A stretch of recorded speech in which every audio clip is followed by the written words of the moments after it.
flying geese unit is a traditional quilt piece that is used in a lot of different patterns. Today I'm going to show you how to make it by cutting triangles and stitching them together. So the first step for this method is to cut the triangles. Now we need two triangles, the large inner triangle and the two smaller triangles. So the large triangle is a quarter square triangle. So that means we start with a square and then we cut it on the diagonals into quarters. So we'll end up with 4 pieces. Now the formula for that is we take the finished size that we need and we add 1 1/4 inches. So we want a 6-inch triangle, so we cut our square 7 1/4 inches. For the smaller ones, those are half square triangles, and so the formula for that is finished size plus 7/8. So we want 3-inch triangles, so we cut our square 3 7/8 of an inch. So once we've cut our pieces, it's easy to see how they go together. Now this method, because it's quarter squares, it does end up with 4, so 3 of those are extra. They can be used for other flying geese, and these will just be stitched together like that. So we'll begin with stitching one side on, and we'll line up this corner and then stitch with the 1/4 inch seam allowance. So once that's stitched, we're going to open and press toward the smaller triangle.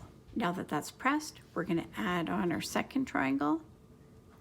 And be careful when you're stitching, because these triangles both have bias edges, so it'll be easy to stretch.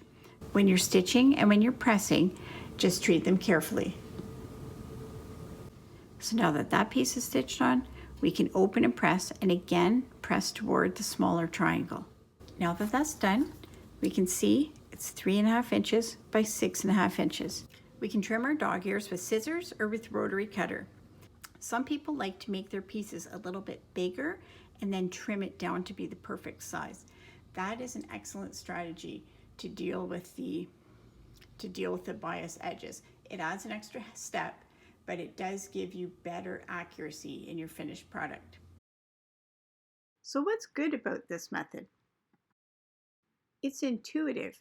You won't have to think hard to remember how it goes together. The cutting is easy. Everything is squares. And there's no fabric waste. But there are still negatives. There's no wiggle room. Cutting and seam allowances must be exact. And the seams include a bias edge which stretches easily. So when would you want to use this technique? Use this if your cutting and seam allowances are exact, or if you have a limited fabric supply. It's also useful if you want to use scraps and make a scrappy quilt. I give this method 2 out of 5 thimbles. But there is an exception. If you have an AccuQuilt cutter, it will cut pieces the exact size and shaped with notches to help with the alignment.